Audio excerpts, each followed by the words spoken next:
Imagine being 19 years old, your body freshly bathed, your hair dressed by hands that are not gentle, only precise.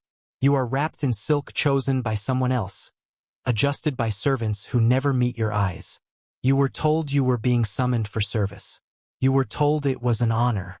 No one told you that tonight would erase your name. The corridors are silent, not peaceful, controlled. Every step echoes as if the walls themselves are listening. Someone straightens your sleeves. Another corrects the angle of your gaze. A third voice records your name, not to remember it, but to remove it. Behind a thin screen, you hear breathing. Slow, measured, powerful. You don't see her yet, but you already understand something is wrong. This is not a court appointment. This is not desire. This is access. And the woman waiting behind the curtain is not an emperor. Her name is Wu Zetian. What she built inside the Forbidden City was so unsettling that history chose a familiar strategy. Erase the men first, then turn the woman into a monster. But this story does not begin with excess. It begins with a girl. The year was 624, during the height of the Tang Dynasty. In a world ordered by men, a child was born without permission to matter. Wu Zetian was not royalty. She was not an heir. She was the daughter of a wealthy timber merchant from Sichuan, a place where women's voices disappeared into mountains before they were ever heard. While boys studied the classics in daylight, Wu read in shadow. History, poetry, philosophy, not for pleasure, for survival. By 14, she understood a truth most rulers never learned. Knowledge cuts deeper than blades. That same year, an imperial summons arrived. Wu was selected as a secondary concubine to Emperor Taizong. It was called an honor. In truth, it was confinement dressed as silk. The palace was not a home. It was a machine. Hundreds of women lived inside its walls, waiting entire lifetimes for a single glance. Most were never noticed. Most disappeared quietly. Wu did not wait. She watched. She learned the language of silence, the meaning hidden behind bows. The weight carried by a glance held too long. Taizong barely noticed her. Years passed untouched. Then the emperor died. Tradition demanded her life end with his. Former concubines were erased, sent to Buddhist convents. Silence, seclusion, forgetting. Wu was 26 when she was sent away. Old enough to vanish. Young enough to burn. Oblivion never came. Against every rule, Wu returned to the palace. Not as a shadow, but as fire. She became consort to Emperor Gaozong, the son of the man who once owned her fate. A scandal so severe history never fully explained it. What is certain is this: Wu Zetian never relied on chance. Once inside again, rivals vanished. No public executions. No blood on the floor. Only absences. When Gaozong fell ill, Wu became his voice. She issued decrees. Met diplomats. Delivered judgment. By the time anyone objected, the empire was already obeying her. In 690, Wu removed the final disguise.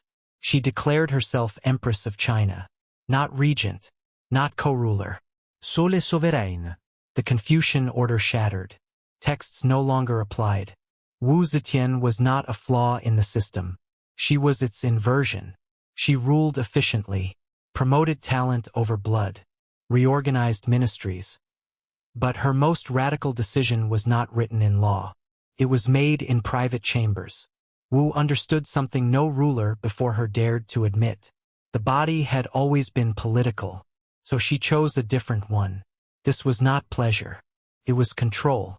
History would later condemn her with unmatched fury, because nothing unsettles patriarchy more than seeing its own rules reflected back.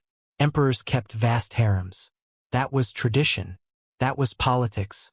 When a woman exercised the same power, it became a crime. By now, Wu's authority was absolute. But power needs proximity. Eyes, ears, bodies close enough to sense betrayal before it speaks. The turning point came not on a battlefield, but in perfumed corridors. From this decision emerged the Kongan. Officially ceremonial, unofficially a surveillance machine disguised as intimacy. Men were chosen not for bloodlines or skill, but for obedience, beauty, erasure. Some were offered by ambitious officials.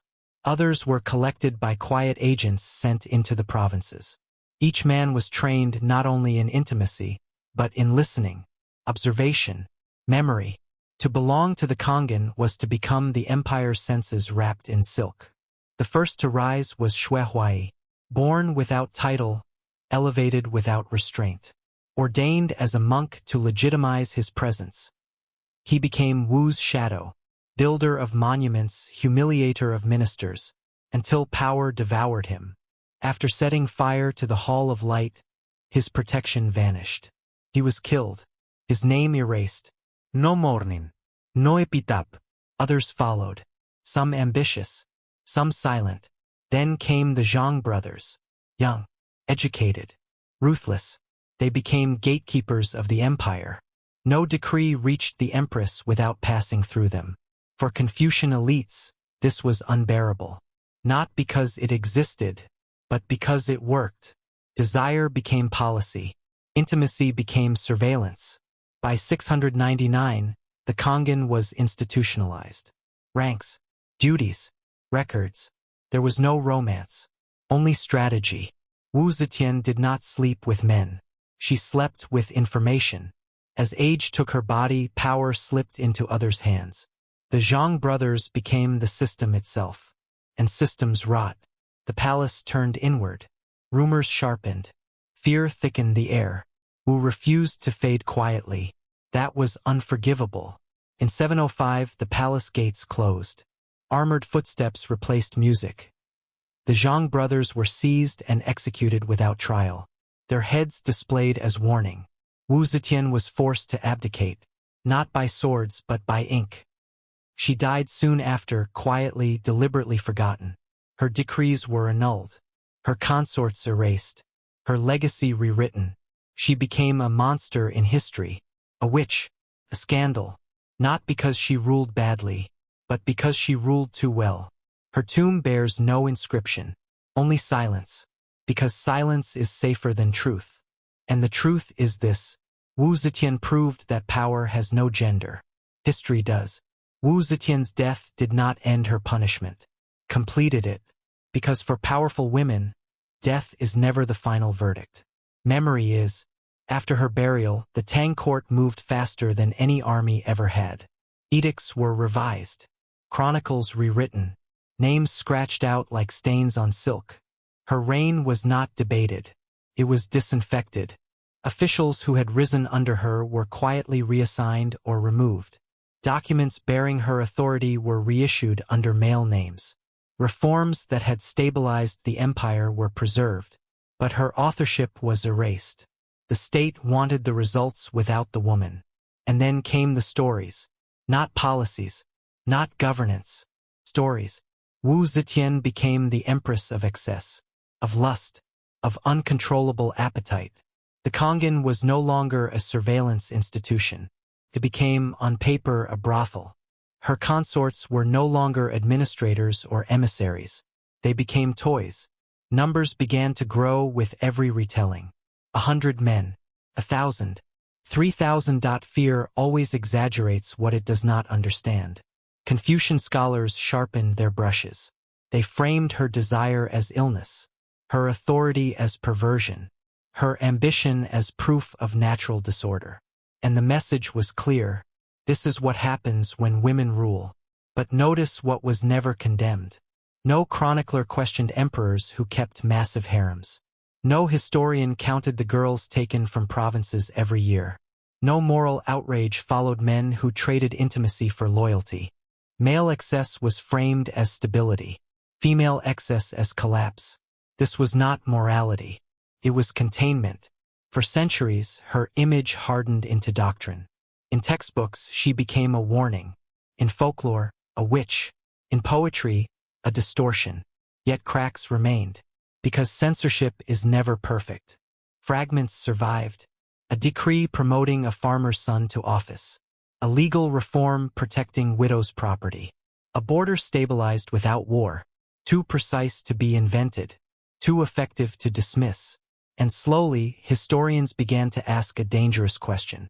What if Wu Zetian was not an aberration, but a mirror? What if the real discomfort was not her cruelty, but her competence? She ruled longer than many emperors. She faced fewer rebellions.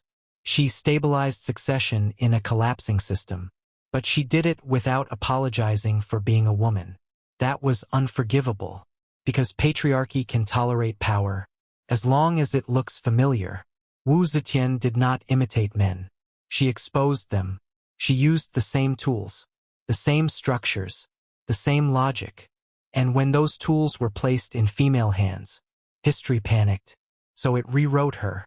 This pattern did not end with her. Across history, powerful women suffer the same fate. Their political decisions become emotional instability. Their alliances become affairs. Their authority becomes seduction. Cleopatra was reduced to a lover. Catherine de' Medici to poison. Wu Zetian to lust. Men are remembered for empires. Women for bedrooms. This is not coincidence. It is design. Wu Zetian's Kongan terrified historians not because of sex, but because it exposed how intimacy had always been weaponized. She didn't invent the system. She inverted it. An inversion reveals truth. By stripping male bodies of assumed authority, she revealed how fragile power really is. That revelation had to be buried. Even today, her name triggers discomfort. Not because of what she did, but because of what she proves. That leadership is not masculine. That cruelty is not gendered. That strategy does not belong to men. Her tomb remains deliberately blank. No titles. No explanation. A silence louder than stone. Because the most dangerous idea is not rebellion. It is comparison.